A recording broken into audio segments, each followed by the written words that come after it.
सभी धम्म जिज्ञासुओं को मेरा शुभ प्रभात। द शिद्दलक। आज मैं संक्षेप में प्रज्ञा पारमिता हृदय सूत्र जो हमारे बृहद शर्व की फरल दुचिम्ब प्रज्ञा पारमिता का एक प्रकार से सार के रूप में कहा गया है, उस शब्द का मैं एक्सप्लेनेशन थोड़ा स्पष्टीकरण करने चाहता हूँ। प्रज्ञा पारमिता हृदय सूत्र है क्या? प्रज्ञा में आप देख रहे हैं प्रा जो है एक प्रकार से वो है। प्रा का अर्थ जैसे उपसर्ग के रूप में माना जाता है। जो है प्रा जो है प्रा का अर्थ है जैसे प्रारंभ में प्रा प्रथम है, जैसे दंपो करके कहते हैं। तो प्रा का अर्थ है आरंभ, प्रारंभ या आदि, प्रथम के अर्थ में। तो ज्ञा का अर्थ है जानना। इस प्रकार प्रज्ञा जो है ये बन जाता है वस्तु की जो रियलिटी है, वस्तु का जो आदि आदि स्वरूप है, अपना निज निज माने स्वस्वरूप है, रंगीन है, जो उसका अपना स्वभाव है, उसको जानना जो है प्रज्ञा कहलाता है। प्रज्ञा का अर्थ है वस्तु की रियलिटी, वस्तु की प्रारंभिक, वस्तु का जो अपना वास्तविक स्वरूप है, वो जो है प्रा, उसको जानना जो है प्रज्ञा करके कह सकते हैं हम। इस संदर्भ में थेरवादियों के अनुसार हम लोगों ने अष्टांगिक मार्ग में सम्यक दृष्टि की जो बातें हमने कही थी, वो ही एक प्रकार से प्रज्ञा उनके लिए हुआ है। तो वैसे उस दौरान मैंने कहा था अष्टांगिक मार्गों में सम्यक दृष्टि और सम्यक संकल्प जो है तीन शिक्षाओं में, तीन आदि शिक्षाओं में लपा शरप की लपा था, शरप जो है यांगदक पे तावा और यांगदक पे तोपा था। तो यांगदक पे तावा ये जो है एक प्रकार से थेरवादियों की दृष्टि से जो अष्टांगिक मार्ग में आने वाला, जैसे सभी पदार्थ अनित्य है, सभी कलेश से उत्पन्न धर्म जो है दुख है, और सभी धर्म अनात्म है, निर्माण शांत अवस्था है, आदि आदि हम लोग ने जो फोर सील्स की बातें की गई थी, वो जो है एक प्रकार से श्रावक यानियों का कहें या थेरवादियों का कहें या न्यंथुई की थेपा का प्रज्ञा जो है वो था। फोर सील जो है एक प्रकार से उनका था, या सारांश में कह सकते हैं अनित्य, अनात्म, अशुचि, दुख आदि वस्तुओं का जो स्वरूप है, संसार का स्वरूप है, उसी को जानना प्रज्ञा था। यहाँ महायान की जब हम बात करते हैं, प्रज्ञा का अभिप्राय यह है वस्तु का स्वरूप जो शून्यता है, वस्तु का रियलिटी जो है शून्यता है, वो आगे विस्तार से आएगा, वहीं पर मैं एक्सप्लेन करने चाहूँगा। तो यहाँ फिर अगर कहने लग जाऊं तो फिर हम प्रज्ञा शब्द का अर्थ को भूल जाएंगे या फिर कॉम्प्लिकेटेड हो जाएगी। अर्थात वस्तु का प्रारंभिक अवस्था, वस्तु का जो रियलिटी है, वस्तु का जो नेचर है, जो हम जैसे मेज को देखते हैं, मेज का अपना वास्तविक स्थिति क्या है, जब हम पेपर को देखते हैं तो पेपर का रियलिटी क्या है, तो उसको जानना जो है प्रज्ञा कहते हैं। अर्थात वस्तु की वास्तविकता शून्यता है, तो शून्यता का स्वरूप क्या है, तिब्बत के आचार्यों में भी थोड़ा थोड़ा मतभेद है, वो मैं आगे जब विषय आएंगे तो उसमें मैं प्रकाश डालने की चेष्टा करूंगा। और फिर आप लोगों को भी सिर्फ सुनना मात्र नहीं है, आपको भी एनालिसिस करना है, विश्लेषण करना है। तो एक साथ हम सब मिल करके हम लोगों को विश्लेषण करते हुए जाना है, ना कि मैं बोलने वाला हूँ और आप श्रोता हैं, ऐसा है नहीं है।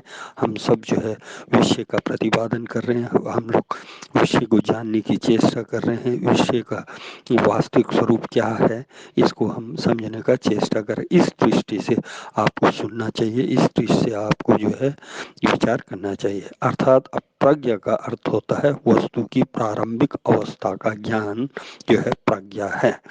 हम तिब्बती भाषा में उसको जो है क्या कहते हैं, शेरप कहते हैं। शेष मने जानना होता है, रब मने सर्वश्रेष्ठ को जानना है। रब रब हम छोटू कृपा हम एक्सीलेंट, जो परम तत्व है, जो सबसे श्रेष्ठ है, सबसे उत्तम है, जिसके साक्षात्कार करने से, जिसके हम जिसको हम जानने से जो है हम इस संसार से निवृत्त हो, इस संसार से हम मुक्त हो सकते हैं। ऐसा रब हम छोटू के रूप दोन रियलिटी को जानना शरफ है।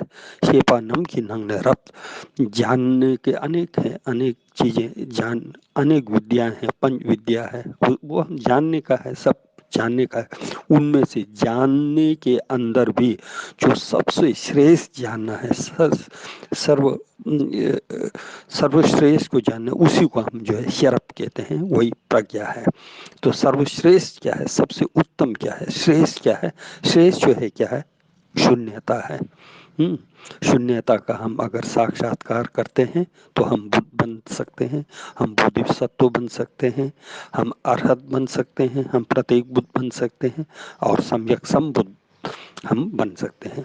शून्यता का साक्षात्कार किए बिना न हम अरहत बन सकते हैं, न प्रत्येक बुद्ध बन सकते हैं, न सम्यक सब बुद्ध बन सकते हैं। इसलिए जो है तो शून्यता या प्रज्ञा पारमिता को जानना बहुत ही जरूरी है। यदि हम वास्तविक अध्यात्म का अनुशीलन, अध्यात्म नंगछे चंग्या के त्रिपायना, यदि हम नंगछे को जानने चाहें तो प्रज्ञा पारमिता जो है मस्ट है। यही एक ऐसा जरिया है जिसके चलते हम बुद्ध की प्राप्ति कर सकते हैं। इसको हम रामबाण के रूप में भी जान सकते हैं, है ना। चिक्षे कुंडल जो एक के जानने से आप जो है पूर्ण दुख से, संपूर्ण समस्याओं से ऊपर उठ सकते हैं, ऐसा रामबाण है। ये जो है चिक्षे कुंडल है, इसको हम हुर्दो जगह पे धम्मा जैसे कह सकते हैं।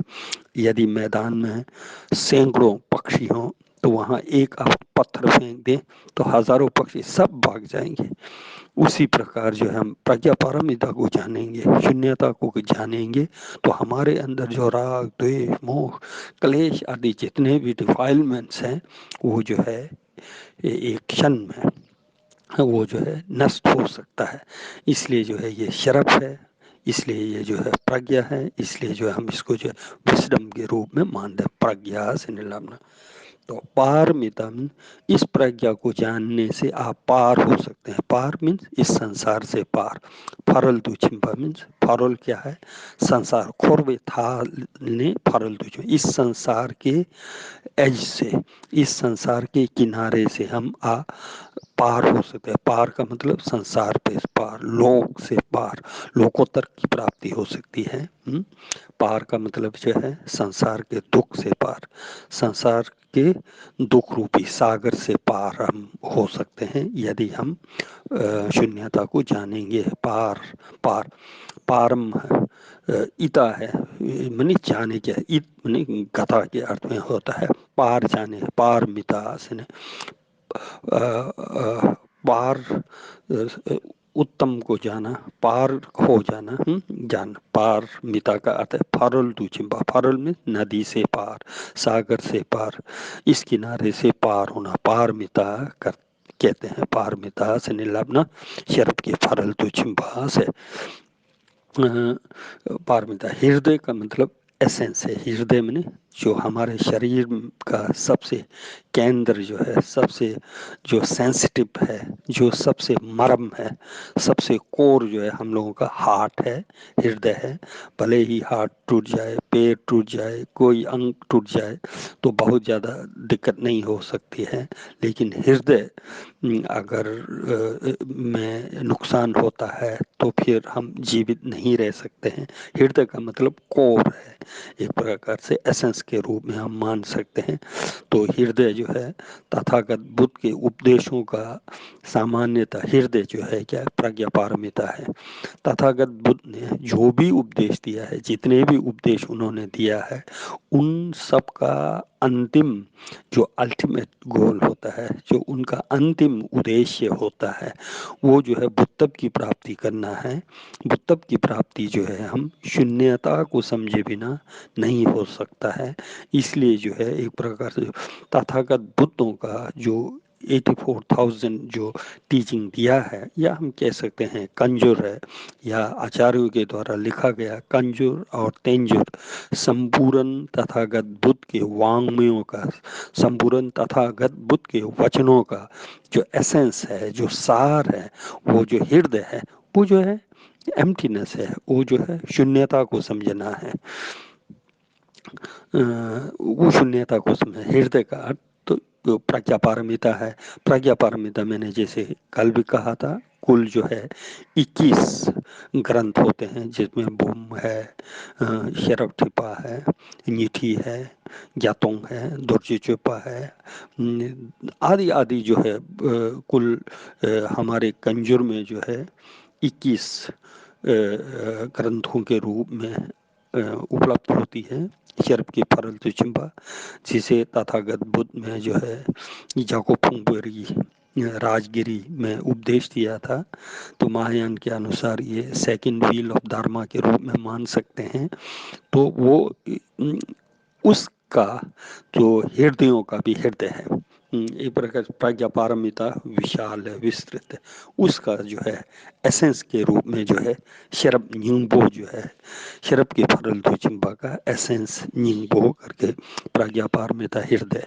फिर इसको सूत्र भी कहते हैं। सूत्र का मतलब दो होता है। सूत्र में सामान्यतः एंशियंट टाइम में हम लोग जब किन्नौर में देखता था, लोग लकड़ी को चीरते हैं, लकड़ी को फाड़ते हैं, तो वहाँ काला धागे का सूत्र लगा के लाइन लगाते हैं, जिससे कि टेढ़ा ना हो, और ठीक उस सूत्र के आधार पर जो है सूत्र खींचा होता है, वहीं से जो है चीरते थे ना, आरा के साथ आरा खींच करके। और फिर हम जब दीवार पे लगाते हैं तो पुराने जमाने में जो सूत्र लगाया जाता था, पत्थर अंदर बहाना, एक प्रकार से सूत्र, सूत्र धागा के रूप में है सूत्र। हाँ, तो एक प्रकार सूत्र का अर्थ होता है यहाँ पर फार्मूला के रूप में है। फार्मूला के रूप में हम सूत्र बोलते हैं ना, मैथ का सूत्र, फिजिक्स का सूत्र, फार्मूला। सूत्र मीन्स एक प्रकार से अगेन बुद्ध का जो है वचन जो समरी के रूप में, बुद्ध बहुत थोड़े शब्दों में बोलते थे ना, जो बहुत लंबा चौड़ा जो व्याख्या है, ये तो मैं आगे भी कहूँगा। खैर, क्योंकि मैं समझता हूँ प्रज्ञा पारमिता हृदय सूत्र जो है महायान का एक प्रकार से दर्शन का जो है फाउंडेशन है, मूल है, रूट है। तो यदि हम इसको विस्तार से सम्यक रूप से अच्छी तरह हम समझेंगे, तो मैं समझ पूरा प्रज्ञा पारमिता का अर्थ को हम समझेंगे, और महायान का जो दर्शन है उसको समझेंगे। क्योंकि ये दर्शन की दृष्टि से ही थेरवाद और महायान का थोड़ा अंतर हो जाता है। बाकी जो चर्या का पक्ष है, आचरण का पक्ष, वो तो सब एक है। शील का पक्ष में कोई शील का खंडन बंधन कोई नहीं करेगा। पंचशील है, अष्टांग शील है, भिक्षुओं का शील है, वो सब मानते ही हैं, इसमें कोई अंतर नहीं है। ये महायानी लोग उपवास करते हैं, महायानी लोग सोजोंग हर 15 दिन में सोजोंग करते हैं, महायानी लोग महायानी भिक्षु लोग वर्षावास करते हैं। तो विनय से संबंधित जो प्रैक्टिकल चीज़ें वो तो करते ही हैं। उसी प्रकार समाधि में, एकाग्रता में, तो शमत करते ही हैं, विपश्यना करते ही हैं, लेकिन अंतर है तो दार्शनिक धरातल पर, दर्शन के क्षेत्र में अंतर जरूर है। तो एक इसलिए प्रज्ञा पारमिता हृदय सूत्र को जानेंगे तो थेरवाद का दर्शन क्या है और महायान का दर्शन क्या है वो स्पष्ट हो जाएगा। तो इसलिए मैं समझता हूँ प्रज्ञा पारमिता हृदय को जहाँ तक हो सके 10-10 15-15 मिनट में मैं संक्षेप में थोड़े समय में 10 या 15 मिनट का समय लूंगा। शायद जो मैं पहले बोलता था वो थोड़ा लंबा होता था जैसा लगा, और क्योंकि मैंने खिम्बो सुल्टिम जी का भी सुना, तो जब आधा घंटा सुनता हूँ तो वो थोड़ा जैसा लंबा होना ऐसा जैसा मेरे को आवाज़ हुआ। तो मैं जब मैं पहले बोलता था तो बोल देता था, उसके बाद मैं पुनः आप मैंने क्या बोला बोल के मैंने नहीं सुना था। तो उस समय पता नहीं लगा कि जो मैं बोल रहा हूँ 26-27 मिनट वो लंबा हो रहा है, उसका मुझे आभास नहीं हुआ। इधर मैंने एक दो बार खिम्बो सुल्टिम जी का मैंने सुना तो आधा घंटा बोल रहे हैं तो लगा कि चलो हम तो आध्यात्म वाले हैं, हमारा पढ़ना पढ़ाना फिलोसफी होता है तो ठीक है चलेगा। लेकिन जो नए लोग हैं वो शायद ही आधा घंटा एकाग्र होकर ये सुनेंगे, जैसा ऐसा मेरे को फीलिंग जैसा हुआ, ऐसा अनुभव जैसा हुआ। इसलिए मैंने सोचा कि नहीं, आगे मैं सिर्फ 10 से 15 मिनट के बीच तक ही बोलूँगा। तो हम लोग बोलते रहेंगे समय मिले तो, इसमें क्या है, शायद 15 मिनट का समय जो है मेरे ख्याल से एनफ है। अतः 15 मिनट में हर विषय को जो मैं थोड़ा प्रज्ञा पारमिता का डिटेल से कहने की चेष्टा करूँगा। तो यहाँ वही हुआ, सूत्र का मतलब है सार के रूप में है सूत्र। इस मायने में हम सूत्र जो है ना, विनय को भी हम सूत्र कह सकते हैं। सूत्र है, फाउंडेशन है, वो सूत्र के विनय का अनुपालन कैसे कैसे होता है। अगर जो है पतित होता है तो उसका प्रायश्चित कैसे करना चाहिए, पराजिका होती है तो फिर क्या होता है, उसके संबंध में जो कहा गया वो तो सूत्र ही है एक प्रकार से। बुद्ध ने जो है फार्मूला बताया गया है, उपवास कैसे परफॉर्म करना है, अगर पतित आती है तो उसका प्रायश्चित कैसे करना है, वो एक प्रकार से सूत्र है, उसका फार्मूला बताया है। तो विनय भी एक दृष्टि से सूत्र ही है, समाधि भी एक प्रकार से सूत्र ही है। तीन जिनकी लापरवाही कहने का अभिप्राय यह है कि कैसे कंसंट्रेट करें, कैसे वन पॉइंट मेडिटेशन को हम प्राप्त कर सकते हैं, उसका उन्होंने सूत्र बताया है। बुद्ध ने उसका एक प्रकार इंस्ट्रक्शन दिया है, पिच इंस्ट्रक्शन है। तो एक प्रकार से सूत्र मैंने फार्मूला है, एसेंस है, सार है, वो सबको हम विनय को भी कह सकते हैं, और फिर समाधि को भी कह सकते हैं, और फिर प्रज्ञा को भी हम कह सकते हैं, या फिर ग्रंथ के दृष्टि में देखा जाए तो विनय पिटक भी एक प्रकार से सूत्र के अंतर्गत आता है, सूत्र पिटक भी सूत्र के अंतर्गत आता है, अभिधर्म पिटक भी एक प्रकार से सूत्र के रूप में आता है, क्योंकि बुद्ध ने सूत्र के रूप में, सार के रूप में, एसेंस के रूप में, है ना, फार्मूला के रूप में कहा था। तथागत बुद्ध का जो भी वचन है एक प्रकार से सूत्र है, ऐसा ग्रंथों में भी आता है, तथागत बुद्ध का वचन जो है सभी सूत्र है करके कहता है। लेकिन विशेष अवस्था में जब हम विनय कहें, सूत्र कहें, फिर अभिदम कहें, फिर उसका भेद होता है। एक सामान्य शब्द का अर्थ होता है, एक विशेष संदर्भ में होती है। विशेष संदर्भ में जब सूत्र का अर्थ होता है तो प्राय विशेष संदर्भ में यही होता है कि डायलॉग के रूप में जो बातें आती है उसको हम सूत्र कहते हैं। शायद मैंने पहले भी एक बार कहा था कि जब भी ग्रंथकारों ने विनय से संबंधित ग्रंथों की रचना की तो उस समय जो है थमचे खिम्बाला सांसालो करके जो मंगलाचरण होती है वो जो बुद्ध को होता है, सर्वज्ञ बुद्ध को होता है, क्योंकि हमारा नियम, कोड और कॉन्डक्ट बनाने वाला सिर्फ बुद्ध ही है। तो इसलिए जो है जब नियम से संबंधित, विनय से संबंधित ग्रंथों की रचना हो, ग्रंथों का हम एक्सप्लेनेशन करें, तो उस ग्रंथ का अनुवाद कर रहे हों तो उस समय जो है मंगलाचरण में सर्वज्ञ बुद्ध की को मंगलाचरण करते हैं। उसका कारण क्या है, विनय का, संविधान और नियम, कोड एंड कॉन्डक्ट बनाने का अधिकार जो है बुद्ध को है, क्योंकि वो त्रिकाली हैं, वो जो वस्तु की रियलिटी को जानते हैं, क्या नियम होना चाहिए, क्या उचित है, क्या अनुचित है, उसका पूर्ण ज्ञान बुद्ध के पास होने से जो है नियम के कर्ता के रूप में बुद्ध को हम सल्यूट करते हैं, मंगलाचरण करते हैं। जब हम सूत्र का अनुवाद करते हैं, सूत्र पर हम कमेंट्री लिखते हैं, सूत्र से संबंधित ग्रंथों का हम अनुवाद करते हैं, तो वहाँ पर बुद्ध और बोधिसत्व दोनों को मंगलाचरण करने के लिए ऐसा नियम बनाया है। तिब्बत के राजा चुसुंगदेव ने जो है ढांचुर बम्पो निपा के समय में जो है बनाया था, जो भी हो। तो ये नियम बनाया गया था कि सूत्र का अगर कर रहे हैं तो बुद्ध और बोधिसत्वों का करना चाहिए। फिर यदि अभिधर्म से संबंधित अनुवाद हो रही है, उस पर कमेंट्री लिखा जा रहा हो, उससे संबंधित रचना की जा रही हो, तो उस समय जो है मंजूश्री को, क्योंकि अभिधर्म कोश जो है दर्शन का है, व्यू का है, चिंतन का है, मेटाफिजिक्स है, तो इसके लिए हमको विस्डम की आवश्यकता होती है। इसलिए मंजूश्री को वंदना करने के लिए या मंजूश्री को मंगलाचरण करने के लिए सामान्य कही गई। मैंने एक बार पहले भी कहा था, ये एक सामान्य बौद्धों का एक वो है, नियम है। तो नियम है। तो एक तो ये हुआ। दूसरा, जैसे मैंने अभी कहा था, विनय भी सूत्र हो जाता है, सूत्र भी सूत्र हो जाता है। अभिधर्म एक दृष्टि से इस रूप से सामान्य अर्थ में ये देखा है। विशेष अवस्था में सूत्र उसको कहेंगे, विशेष अवस्था में जब हम विनय, सूत्र और अभिधर्म का डिवीजन करेंगे, कैटेगराइज करेंगे, तो उस सूत्र में जो बुद्ध और बोधिसत्व दोनों का योगदान, दोनों का कंट्रीब्यूशन हो, तो वो सूत्र कहलाएगा, वो जो है ग्रंथ सूत्र कहलाए। इसलिए यहाँ पर जो है प्रज्ञा पारमिता, यद्यपि वो ये मेटाफिजिक्स है, वस्तु का प्रतिपादन है, एक प्रकार से ये महायानों का अभिदम है, एक प्रकार से ये जो है प्रज्ञा पारमिता है।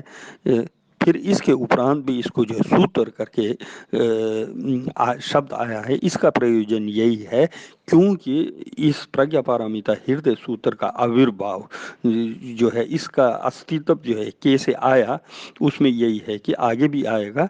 ये तथागत बुद्ध प्रेरित करते हैं, शारिपुत्र प्रश्न करते हैं, अवलोकेश्वर उसका जवाब के रूप में दे।